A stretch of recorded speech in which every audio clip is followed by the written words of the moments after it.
श्री गुरुदेव नमः। जय गुरुदेव। जय गुरुदेव। हम मालिक की आवाज जरा जोर से लगा पे। गुरुदेव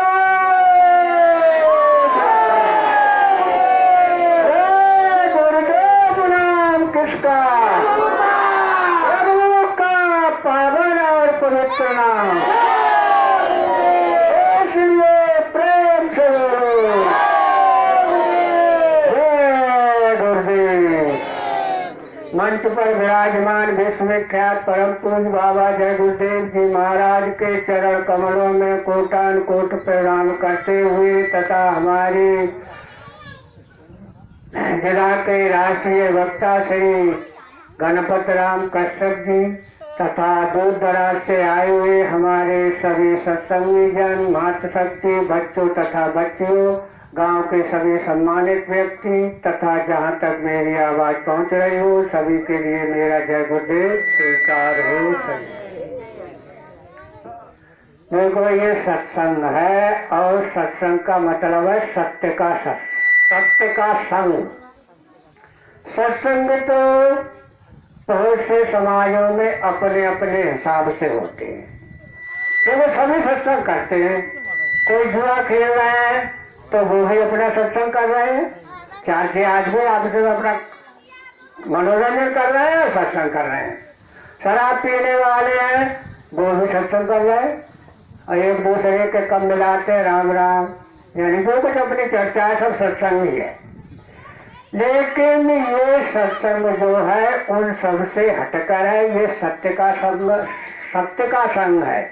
यानी इसमें सिर्फ सत्य यानी परमेश्वर से मिलने की चर्चा की जाती है। इसको सत्संग नाम से जानते हैं। और वैसे तो जैसी संगत वैसी रंगत, जिस सत्संग में जो रहेगा उसी के अनुरूप ढल जाएगा। तो ये संत महात्माओं का सत्संग है और इसमें हमारा जो हमको मनुष्य जीवन मिला है उसकी मुख्य लक्ष्य प्राप्ति का साधन है। इसी के द्वारा हमको ज्ञात होता है कि हम कौन हैं, कहाँ से आए और हमारी क्या हैसियत है। यानी हमें अपनी ताकत का पता चलता है कि हम क्या हैं और हम क्या कर सकते हैं और यहाँ पर कैसे फंसे हुए हैं इस भंवर जाल में,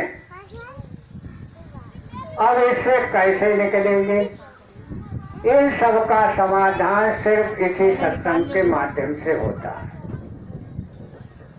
और ये ऐसा सत्संग है, इसको सभी समझ सकते हैं, सभी इसमें ज्वाइन कर सकते हैं, सभी मालिक की भक्ति कर सकते हैं। कहा भी है कि भक्त स्वतंत्र सकल सुख खाली और बिन सत्संग न पावे प्राणी। भक्ति स्वतंत्र तो है और सब कोई कर सकते हैं, लेकिन बिना सत्संग के भक्ति पूरी नहीं होती। क्योंकि हम भक्ति करेंगे तो ऐसे अनैतिक साधनों से करेंगे जो लक्ष्य तक पहुंचने में असमर्थ हो, यानी लक्ष्य तक पहुंच ना सके। भक्ति सब प्रकार की करते हैं और हमारे अंदर देखो आत्मा और अंतरात्मा का दो स्वरूप है।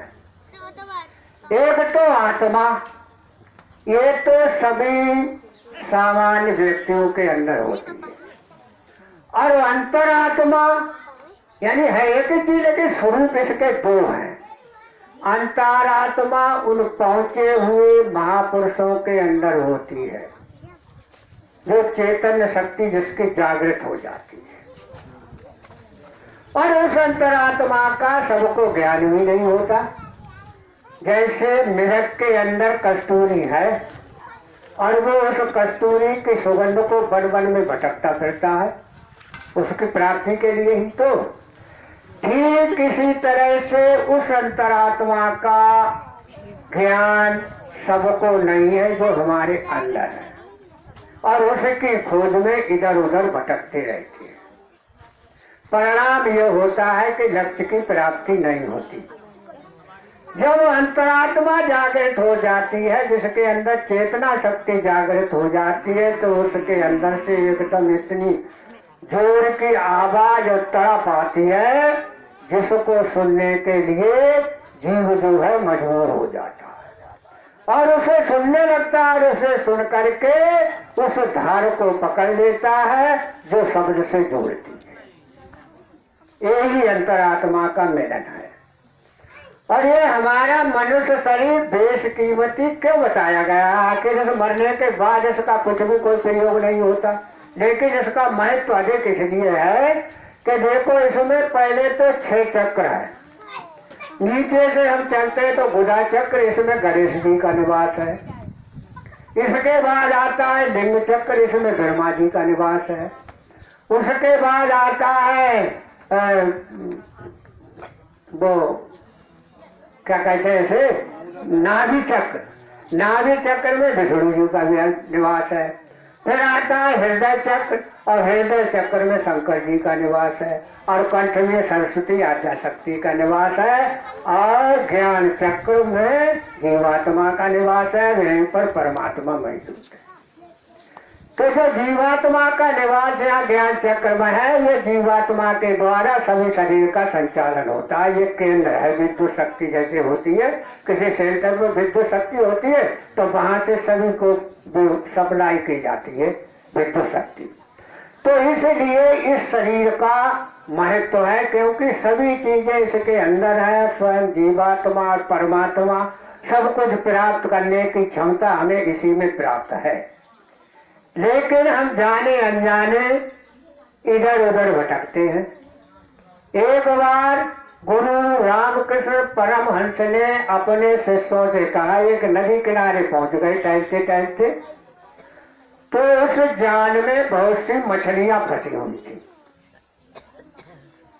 तो उन्होंने कहा कि देखो, इन मछलियों को निरीक्षण करो, इसी तरह के 3 प्रकार के मनुष्य होते हैं। देखो, एक तो मछली जो जाल में फंसी है, वे बिल्कुल निश्चल है, कोई न परवाही नहीं है, कोई निकलने की कोशिश नहीं कर रही है। एक तो नंबर 1 ऐसे व्यक्ति हैं जो इस भवसागर में फंसे हुए हैं, लेकिन इससे निकलने की कोई प्रक्रिया, कोई कोशिश नहीं कर रहे हैं। ये इस तरह की मछलियां। दूसरी मछलियां वो है जो निकलने का प्रयत्न तो कर रही हैं, उछल कूद कर रही है, चोट वोट भी खा रही है वो, लेकिन निकल नहीं पा रही है, क्योंकि उन्हें उचित रास्ता मालूम नहीं है। तो दूसरे तरह के प्राणी इस तरह के होते हैं, तो कोशिश तो करते हैं और भगवान की भक्ति भी करते हैं, लेकिन इधर उधर उलझे रहते हैं और प्राप्ति कुछ होती नहीं और अपना नुकसान कर लेते हैं। अब तीसरे ऐसे हैं मछलियां जो कोशिश करके आराम से निकल के जल में तैरने लगती है। तो वो तीसरे प्रकार के मनुष्य हैं। वो मालिक की भक्ति करके, सही तरह से भक्ति करके सागर से पार हो जाते हैं और अपने घर पहुंच जाते हैं, जैसे मछलियां अपने जल में पहुंच जाती है। तो एक से तो बोला, गुरु जी एक बात और रह गई चौथी, कि वो गुरु जी जो बताते रहते हैं तो शिष्यों को याद रहती है, गुरु जी भूल जाते। तो उन्होंने कहा, वो क्या चौथी बात? कि चौथी वो मछलियां जो जाल में फंसती ही नहीं। तो ऐसे भी जीव हैं कि जाल में फंसते भी नहीं है, जिस हमारे जाल में निकलने की सवाल है, फंसता ही ना। तो इस उदाहरण से स्पष्ट हुआ कि हम इस लोक में आकर के निकलना भी नहीं चाहते, जो निकलना चाहते हैं वो निकल जाते हैं और यहाँ वहां भटकते रहते हैं। कहा एक कविता के माध्यम से, यहाँ भटकना वहां भटक, यहाँ वहां जहाँ था सब में है, लेकिन प्रभु जी का मिलेंगे इस मन मंदिर में। मन मंदिर में मिलेंगे प्रभु, यहाँ वहां भटकने से कुछ नहीं मिलेगा। और दुनिया में ढूंढोगे तो दुनिया मिलेगी, लेकिन दुनिया बनाने वाला मिल नहीं पाएगा। दुनिया में ढूंढो तो क्या, जो दुनिया दिख रही है सब कुछ जो बनाया है मालिक ने वो ही तो मिलेगा, लेकिन जिसने बनाई है वो मिल नहीं पाएगा। दुनिया में दिखेगी दुनिया की कारीगरी, और कारीगर तुम्हें दिखाई ना देगा, बनाने वाला नहीं मिलेगा। डाल डाल में, पात पात में, फूल में, सुगंध में, खुशबू में, सब में है। कहा भी है कि परमात्मा जड़ चेतन में है, लेकिन प्रभु जी तो मिलेंगे मन मंदिर में। इसी मन मंदिर के अंदर मिलेंगे, कहीं बाहर नहीं मिलेंगे। और वो भैया कैसे मिलता है, किन को मिलता है? प्रभु का दर्शन सिर्फ आत्मज्ञानियों को होता है और कोई अज्ञानी इसे देख नहीं पाता है। जब आत्म अंतर्यान जैसे अंतर्मन हो जाता है, अंतरात्मा का ज्ञान जैसे हो जाता है, उसी को प्रभु की प्राप्ति होती है और कोई अज्ञानी मालिक को प्राप्त नहीं कर सकता। कैसे करता, कैसे होगी? बाहर के पट बंद कर, अंदर के पट खोल कर, और प्रभु को वो पाता है जो जय गुरुदेव गाता है। हम साधना करते भी हैं। ये बाहर के पट यानी कान जो है, जो बाहरी आवाज ना सुन सके इसलिए बंद किए जाते हैं, और आंखें भी बंद की जाती है। ये क्यों किए जाते हैं? कि हम बाहरी आवाज को नहीं सुन सके और न देख सके, तभी तो हमारा मन केंद्रित होगा। और हम अगर बाहर की बातें सुनते रहेंगे तो भीतर जो आवाज हो रही है वो हमको सुनाई नहीं देगी। यानी बाहर के पट बंद कर, अंदर के पट खोल कर, प्रभु को वो पाता है जो जय गुरुदेव गाता है। अब आगे कहा है कि हरिद्वार जाओ, चौकाशी जाओ, पूर्वगिरी देवी, वैष्णो देवी हो जाओ, लेकिन प्रभु जी मिलेंगे मन मंदिर। कहीं भी चले जाओ, कहीं भी कुछ नहीं मिलेगा सिवाय ईंट पत्थर के। और मालिक जब अपने घर में मौजूद है और हम इधर उधर देखते फिरे तो मिल जाएगा। अरे कोई वस्तु आपके घर में खोई गई है और वहां ढूंढत पड़े तो मिल जाए। किसी सज्जन की सोई खोई गई घर में, अब सड़क पर ढूंढने लगे तो भैया पप्पू मारने कहीं कहा ढूंढ रहे हैं सड़क पर? बोले सोई ढूंढ रहे हैं। तो कोई सोई कहाँ गिरी है? तो घर में गिरी है। अरे बेवकूफ, घर में गिरी है तो यहाँ सड़क पर क्यों ढूंढ रहे हो? भाई में लगूंगा। बोले घर में अंधेर हुआ, इसलिए सड़क पर प्रकाश उदित हुआ, इसलिए ढूंढ रहे हैं। तो बोले अंधेरा तो है शरीर के अंदर, मन के अंदर। जब अंधेरे में घुसेंगे तभी तो प्रकाश होगा, हम पैदा करेंगे प्रकाश। तो अंधेरे से बचने के लिए तो प्रकाश हमें ढूंढ रहे हैं, लेकिन अंधेरे में ही ढूंढना पड़ेगा, तब मिलेगा। आप किसी अंधेरे कमरे में घुसिए, पहले आपको कितना अंधेरा लगेगा, और जब घुस करके उसमें जगह देर बैठ कर देखिए फिर दिखाई देने लगेगा। तो उसमें घुसना पड़ेगा। अब आगे कहा, गंगा के नाल से जो पापी जन तर जाए तो मीन क्यों न तरीके जाको जलई में घर है। अरे भैया जाकर गंगा नहाया, वो पाप छुट जाएंगे। अरे गंगा में नहा जाएंगे, पाप नहीं धुलते, मैल धुलता है। यार कहीं पर स्नान कर लो, गंगा में कर लो, झरने पर कर लो, तो ताल तलंजन में जो हमारे शरीर का मैल है वही तो छुट जाएगा, लेकिन जीवात्मा का मैल नहीं छुटेगा। वो तो उस ऐसे साबुन से छुटेगा जहाँ पर के जीवात्मा पर वो साबुन पहुंच सके, और वो असली साबुन है नामदान का। तो अब आगे कहा है कि शंख के बजाय से जो साधु पंडा तर जाए तो गधा क्यों न तरीको जाको शंख जैसो सुर है भैया है बहुत बोलते गधा ढेटू ढेटू करके शंख की तरह आवाज करके, तो वो क्यों न तरीको कहते हैं कि शंख के बजाय से ध्वनि करे करके। अरे शंख की ध्वनि तो हमारे अंदर हो रही है, उसको सुनो भैया, वो है असली आवाज। ये तो बनावटी आवाज है और इसके बजाने से तर नहीं सकती।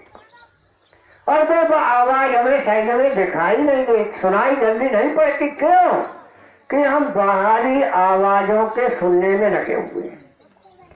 एक सेठ की घड़ी लगी हुई थी दीवार पर और वो टन कर रही थी। ठीक उसी समय बाहर से बजते हुए खूब जोर शोर से बाजे बजने लगे, तब वो टिक टिक की आवाज सुनाई नहीं थी। तो सेठ ने नौकर से कहा क्या घड़ी बंद हो गई? उसने कहा नहीं तोड़ दूं, घड़ी तो चल रही है। अरे का आवाज नहीं दे रही है। उन्होंने कहा ये बाजे इतनी जोर से बज रहे हैं, इनके सामने ये आवाज कैसे सुनाई देगी।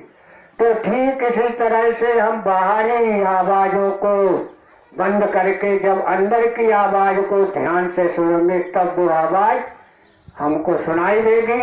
और वो आवाज सभी के अंदर हो रही है, चाहे कोई चोर बदमाश लूट लफंगा कोई भी हो सबके अंदर रही है, लेकिन उसको सुनने की कोशिश नहीं करते। हम सब सुनने की कोशिश नहीं करते। अब हमारा ये जीव यहाँ पर किस तरह से फंस गया करके देखो। हम सब सतलोक के वासी हैं, बहुत बढ़िया हमारा देश है। जैसे धवल बाबा बस प्रार्थना कहते हैं, ऐसो देश हमारो सतगुरु, ऐसो देश हमारो यहाँ बिना भान उजियारू। बिना भान कहते सूर्य के लिए, यानी बिना सूर्य के बड़ा प्रकाश है, ऐसा सुंदर देश। अब सवाल उठता है कि ऐसा सुंदर हमारा देश है तो हमें ऐसे कष्ट भरे देशों में क्यों आए भैया। इसमें भी हमारी खूबी हुई। जो यहाँ का मालिक है, कुल मालिक काल भगवान, इसकी तपस्या पर हम मोहित हो गए। सृष्टि की रचना तो बहुत लंबी है, थोड़ा सा। इसने 72 युगों तक तपस्या की। एक एक पैर से खड़े होकर हम इसकी तपस्या पर आसक्त हो गए और मालिक के कहने पर इसके साथ आने को तैयार हो गए और आ भी गए। अब जब हम सतलोक जीवात्माएं सतलोक से उतारी गई और जैसे त्रिकुटी से नीचे आई, त्रिकुटी से मतलब यहाँ से जब नीचे, तो जीवात्मा का ध्यान सारे संसार में 9 द्वारों के द्वारा फैल गया। देखो 9 द्वार हमारे सबके हैं। नंबर 2 आंखों के द्वार, 2 नाक के 4, 2 कानों के 6, 1 मुंह 7 और 2 नीचे के गुदा चक्र और इंद्री चक्र। इस तरह से 9 द्वार हैं। तो इन 9 द्वारों के द्वारा हमारा ध्यान जो है पूरे संसार में फैल जाता और इसी भौतिक संसार में वो लीन हो जाते। इसी को अपना असली घर, यानी वो असली घर को तो भूल गए और नकल में आए ही है, नकली चीज ये दिखाई दी काल भगवान ने बड़ी सुंदर है ये वो। तो हम इस नकल को असल समझने लगे। यही हमारा भ्रम और भूल हो गई, क्योंकि जो असल चीज ही असली पिता को तो हम भूल गए और नकली पिता को असली समझने लगे। यही हमारा भ्रम और भूल हुई। और भूल ये हुई कि हम भूल गए मालिक से वायदा करके भी आए, अब जब माँ के पेट में थे, कि हम तेरा दिन रात 24 घंटे भजन करेंगे, लेकिन यहाँ करके 1 घंटा न करो। वो क्या हो गई भूल, ये तो हुई भूल। और भ्रम ये हुआ कि हम इस माया जाल में भ्रम में फंस गए। काम क्रोध मोह लोभ अहंकार ये सब विकार हमारे अंदर, इन्होंने हम पर कब्जा कर लिया और जीवात्मा बेबस हो गई और जीवात्मा मन के सहारे पर, मन के कहे पर चलने लगी और हम इसी रोग में इस तरह से यहाँ पर फंसे हुए। और इससे निकलने का जो रास्ता है सिर्फ और सिर्फ इन महापुरुषों के पास है। और जितने मैंने अभी उदाहरण दिए हुए सब रास्ता जो है ये सब दुनिया में और फंसाने के, बजाय निकलने की।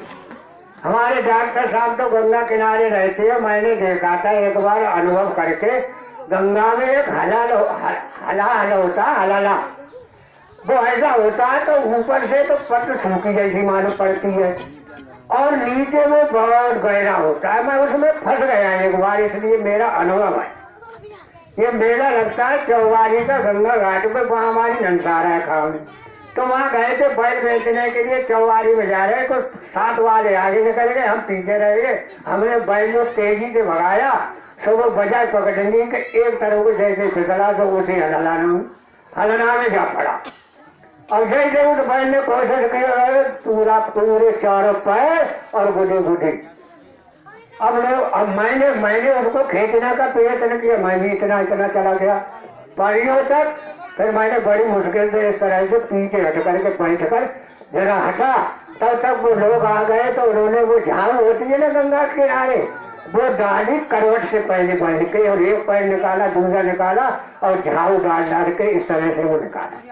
तो कहने का मतलब है वो हलना जैसे हम इस संसार में फंस जाते हैं कि जितनी निकलने की ऊपर को कोशिश करते हैं उतने उसमें उसकी कोई सीमा नहीं है। वो बहुत गहरा होता है मेरे यार, वो नीचे नहीं दंडल भरी होती है और जितना आप जोर करेंगे उतना ही नीचे को बैठते जाओगे। तो इस तरह से ये संसार एक हलना की तरह है, इसमें जितना निकलने की कोशिश आप करेंगे उतने ही इसमें नीचे बैठते चले जाएंगे। तो हम आप जैसे मैंने बताया जैसे झाड़ू की तरकीब, इस तरह से तरकीब या गुरु कोई महापुरुष बताते हैं तो वो उस तरकीब से हम इस भवसागर से निकल सकते हैं, अन्यथा कोई इससे निकलने का रास्ता है ही नहीं। और इस रास्ते के अलावा अगर जो कुछ भी हम करेंगे तो वो रास्ता हमें नीचे और गर्तों में ले जाएगा। तो ये किस तरह से संत साथ सतगुरु यानी गुरु का महत्व तो बहुत ही कोई दिया है कबीरदास जी ने, कोई सीमा ही नहीं बताई है गुरु की। कहा है कि सब धरती कागज करूं, लेखन सब बन राय, सात समुद्र की मत करो तो गुरु गुण दिखाना जाए। इतनी सीमा यानी सब धरती जितनी पृथ्वी है सबका तो कागज बना दिया जाए और जितने जंगल की लकड़ी है सबकी लेखनी यानी कलम बना दी जाए और 60 समुद्र की स्याही से लिखा जाए, तब भी गुरु का बखान पूरा नहीं हो सकता। इतना कहा। और कहा है गुरु गोविंद दोहु खड़े, काके राघव पाए, बलिहारी गुरु आपने जो गोविंद दियो बताए। अब देखो गोविंद यानी भगवान से भी बड़ा बना बता दिया गुरु को। अगर भगवान तुम्हारे सामने आ जाए तो पहचान लोगे, यही तो पहचान कराते हैं। इसीलिए कहा है कि दोनों अगर सामने हो तो यही पहचान कराते हैं किसकी, परमात्मा। और कहा है कबीरा हर के रूठते, गुरु के शरणे जाओ और कै कबीर गुरु रूठते, हरे नहीं हो तो सहाय। और किसी से भगवान की कृपा हट जाए यानी भगवान रूठ जाए, आप गुरु की शरण में चले जाओ तो ये पार कर देते हैं। और अगर जेब उठ जाए तो भगवान मना कर देंगे, भगवान भी मना कर देंगे कि हमारे वश की बात नहीं है। गुरु राजी तो करता राजी, अगर गुरु राजी हो गए तो कुछ गुरु करता करे सो ना करे और गुरु करे सो हो। तो गुरु जो करता है वो होता है। तो गुरु की शरण में जाने से ही हमें पूरा ज्ञान हो जाएगा कि किस तरह से हम इससे निकलेंगे और जो वो साधना बताएंगे वो साधना हमको करनी पड़ेगी। लेकिन भैया स्वप्न ही देकर रहते बहुत से तो सत्संगी हो, स्वप्न देखते रहते वैसे ही सतलोकों में पहुंच जाए, करते तो कुछ नहीं है। उदाहरण के लिए एक बड़ा आलसी आदमी सोता रहता था और वो भिखारी था। देखो आलसी भिखारी तो वैसे हो जाते। आजकल दुखी कौन है, जो कुछ कर्म श्रेष्ठ कर्म बढ़िया कर्म नहीं करता, और जो कर्म करता है वो दुखी है ही नहीं। एक तो आलसी है, एक वो दुखी है जो कर्म तो करता है लेकिन कुकर्म भी करता है और नाजायज खर्च करता है, तो वो तो दुखी है। तो उसको भिक्षा में दूध मिला, अब दूध उसने खौलने को रख दिया। दूध खौलने लगा, थोड़ी देर खड़ा रहा और फिर जौरे चारपाई पड़ी थी और खटाके से सो गया। दूध उबल रहा, अब सुपन देख रहा है, दूध उबल गया। अब दूध उसने जमा दिया, जमा करके मठ के मक्खन निकाल दिया और मक्खन से घी बनाया और घी लेकर के वो बाजार में गया। उसके घी की सबने बड़ी तारीफ की, बहुत अच्छा, काफी पैसों का बिका। उसने एक मुर्गी मोल ले ली, मुर्गी ने अंडे दिए चुगाने के लिए यानी और मुर्गी पैदा हो गई। अब उसने मेरी मुर्गी फार्म खोल लिया। स्वप्न में खोल रहा है, असली नहीं खोल लिया तो समझ ले, अब तो वो स्वप्न हो रहा है उसको।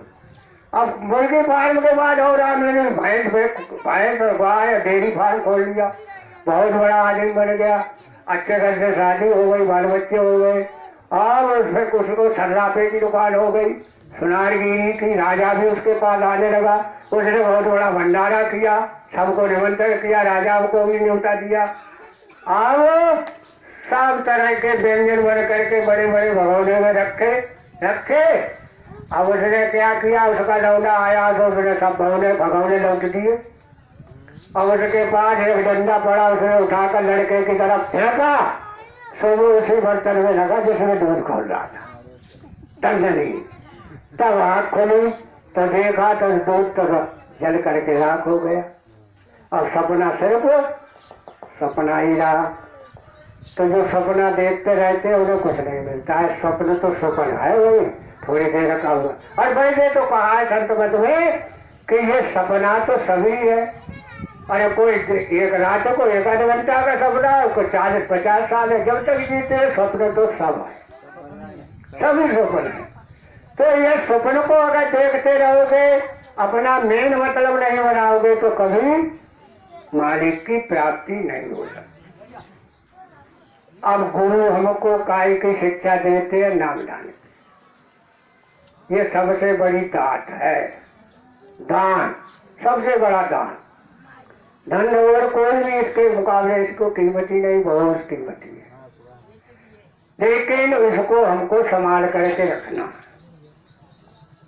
कितना टाइम दे सकता भैया, आज कितना टाइम कैसे बढ़ाओ आगे को, कई बजे छोड़ो तय अपन बनाऊँ आगे को, 2 बज रहे हैं। डॉक्टर साहब कितने तक चाहिए? अरे मैंने कहा 15 मिनट 3 मेरे बजे को भी देना, बोल लो आप लोग 15 मिनट मेरे को भी देना। जय गुरुदेव। चलो कोई जय गुरुदेव। हाँ बस भैया प्रेम से सुनाओ, जय गुरुदेव। भाई मैं आप तो कजवाना ना कोई वक्ता भैया, जो कुछ फटी टूटी निकल रही है बस ध्यान से सुनना। जय गुरुदेव।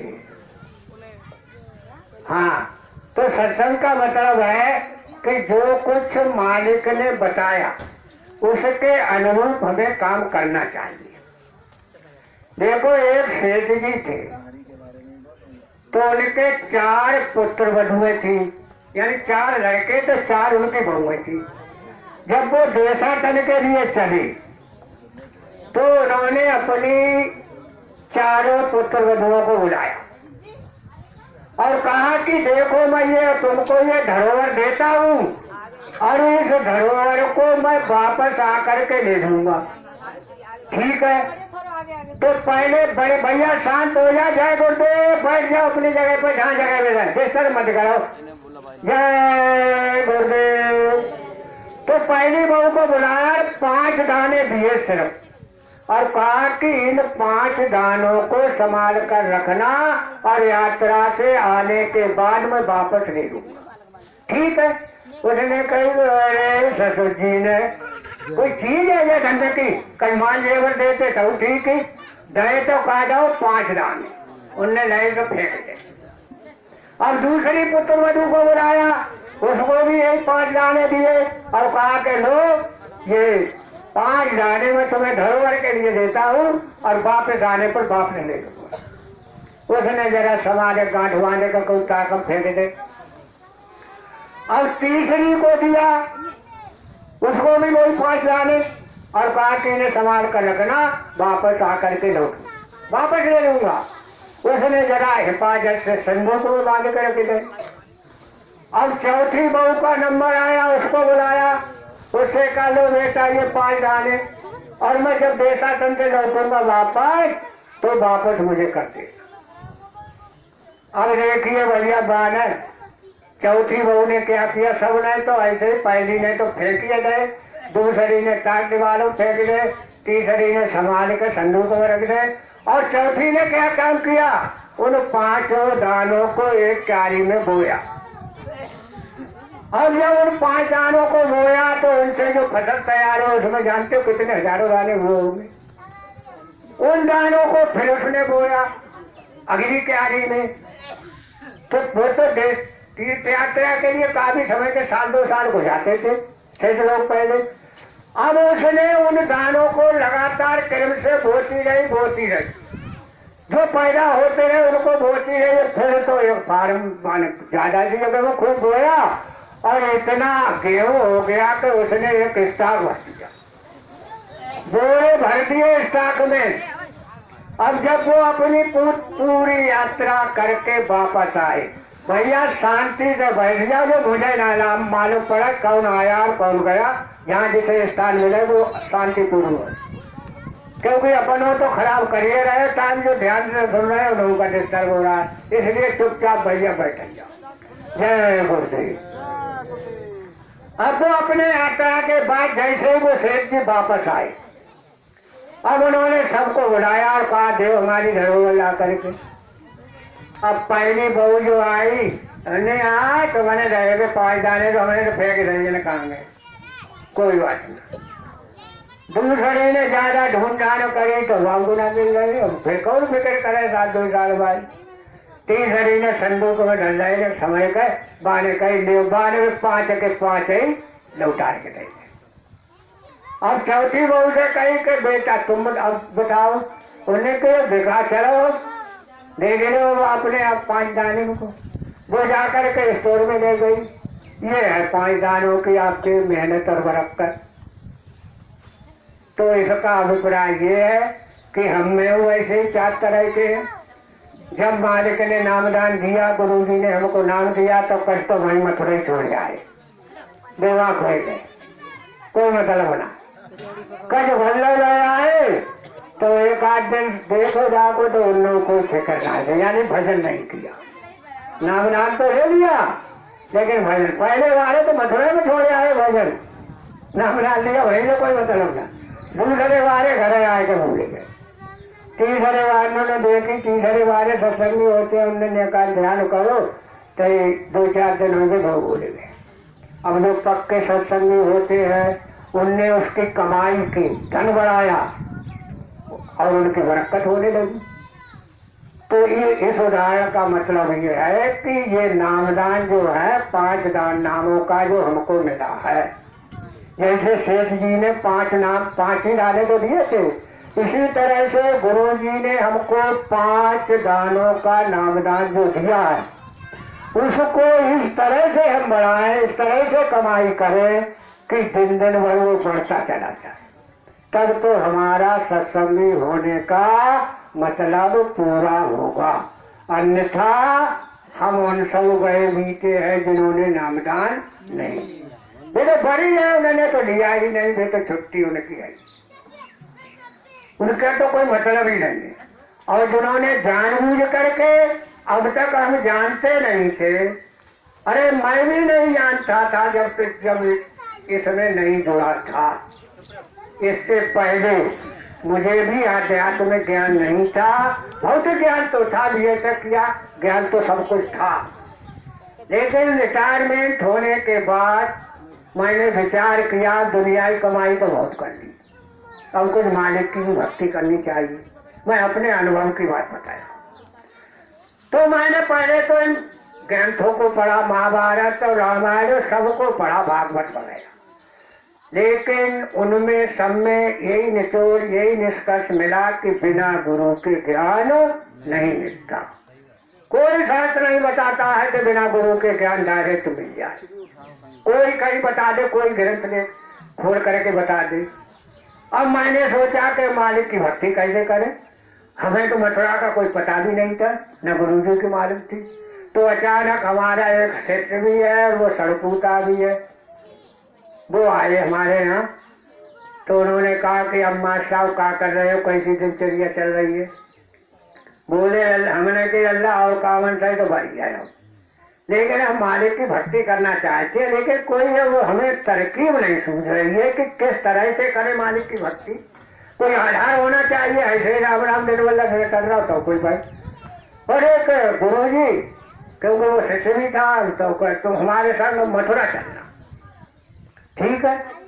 तो हम पहले तो गुरु पूर्णिमा पर गए, तो उस समय तो नामदान मिला नहीं, क्यों गुरु जी का भी कथन ये था कि पहले सत्संग सुनो और तब नामदान लो।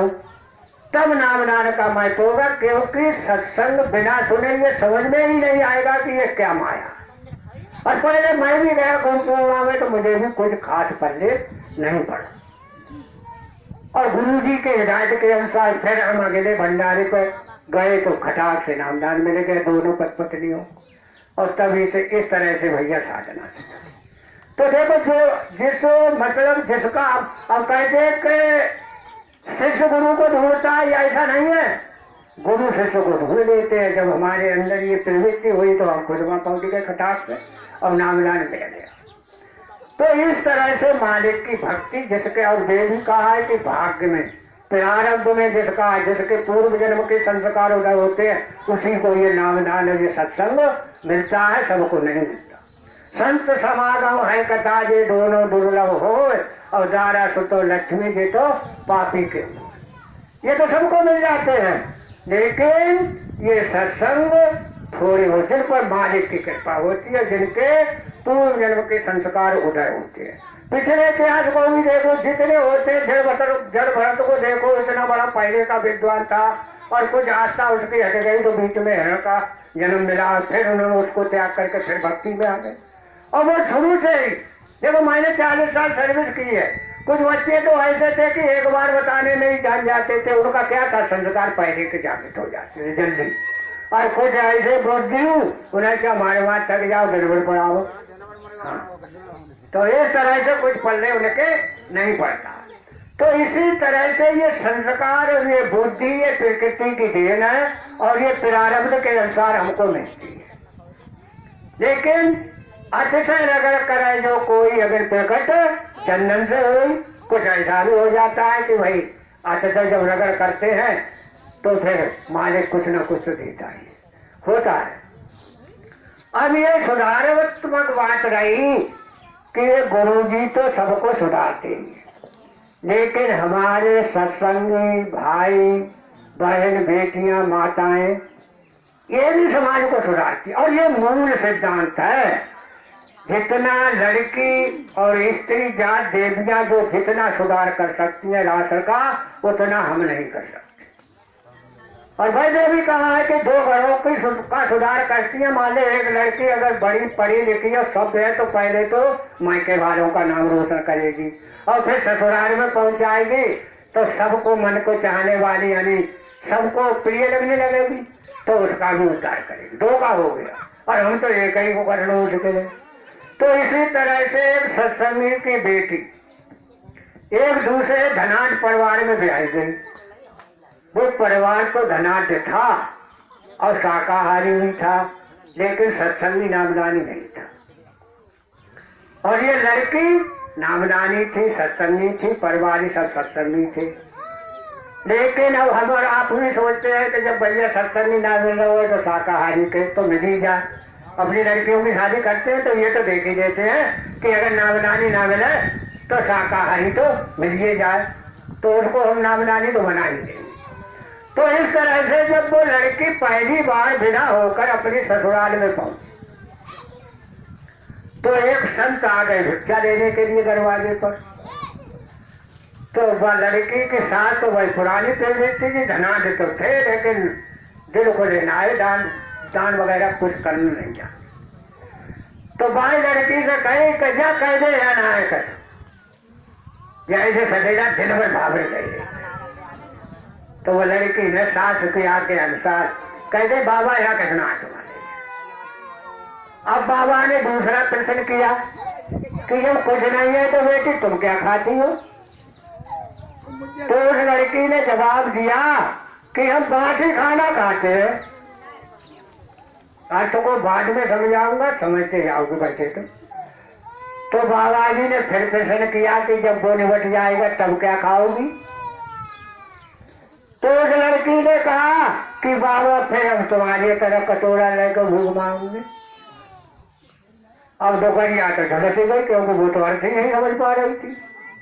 आग बबूला बोलिए ना बहू से, बन में बोले देखो तो क्या बताता है कि सत्संगी है, या कहे कि सत्संगी है। तमाम जाने भैया बदनामी कर देगी, बात ही खा लो और गो कोई बात नहीं। तब तक ससुर आए गए।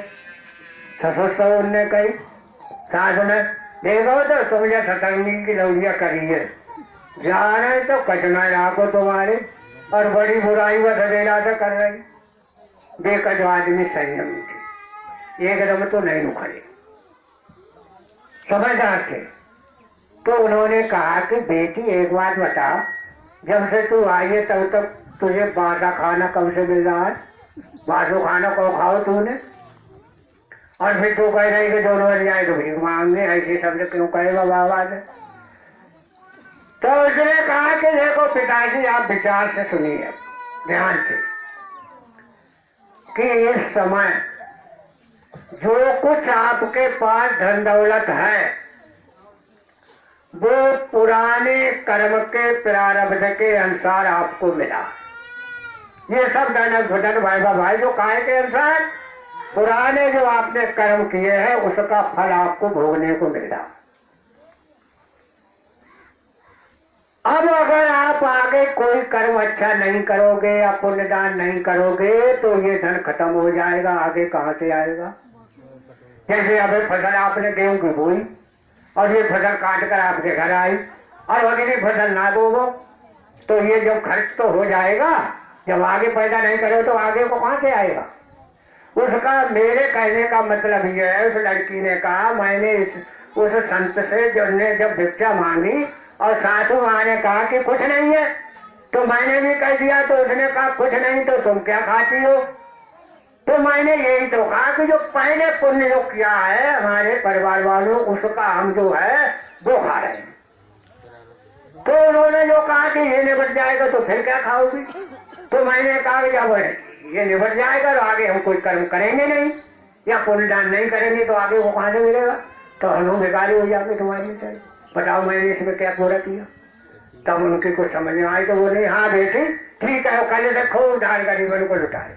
और वो बोरा कैसे नौकर से तो अभी ना खोदे उनके पेड़, तो कहा वो बोरा सत नजरा को पहले चलते चला कसो मसो रहन लोबिया सबको मिलो न जाओ जो हाँ जो पशु खाते थे कहीं नहीं के नौकर से भी दे जाए, खूब दान करो। अब वो तो सुपैया नामदानी सत्संगी बेटी, उसने क्या किया कि वो बोरा का जो आटा पिसवाया पहले अल्लाह चपाती पैक है और उन्हें ससुर जी के आगे पसे गई।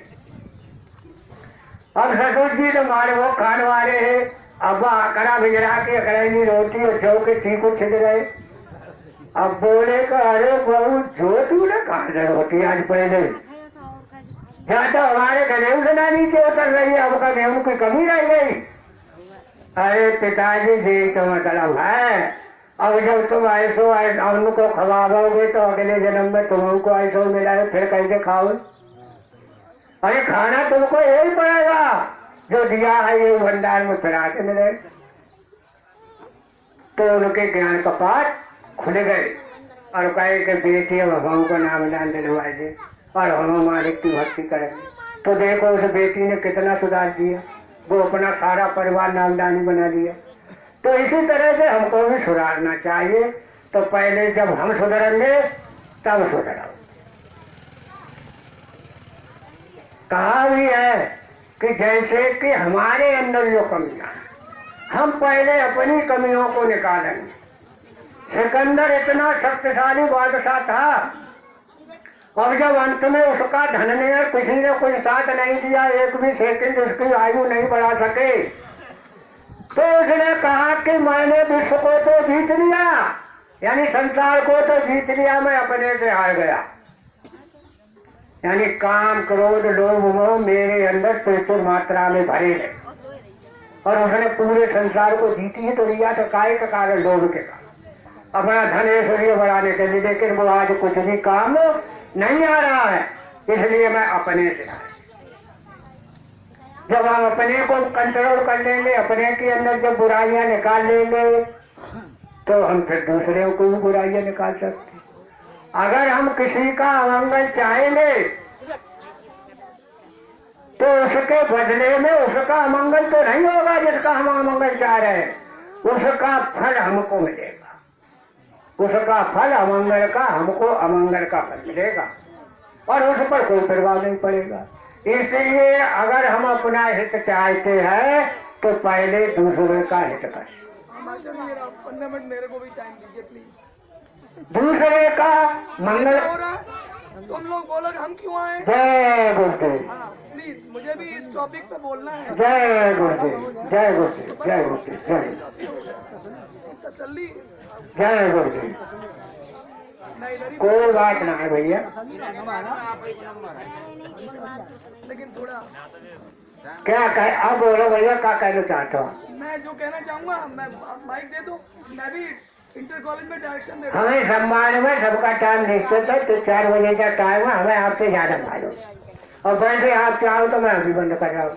नहीं बंद, जय गुरुदेव। कोई बात नहीं है, मुझे भी कुछ कहना है। मैं अपने बारे को विराम देता हूँ। मास्टर जी, 2:15 बजे है, 2:15 बजे 4 बजे तक चलेगा, मैं मालूम। जो आया हूँ तो